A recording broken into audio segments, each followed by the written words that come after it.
Plastic എന്ന മഹാമാരി വരുത്തിയ ദുരിതങ്ങൾ പലവിധ രോഗങ്ങൾക്കും കാരണമാകാം.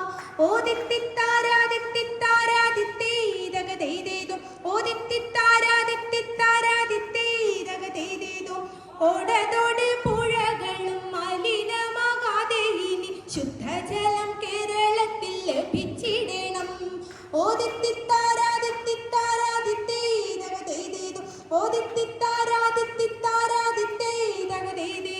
പ്ലാസ്റ്റിക് എന്ന വിരുദ്ധനെ ഹരിതസേനയ്ക്കു നൽകാം. മാലിന്യങ്ങൾ പുറത്തേക്ക് എറിയരുതേ.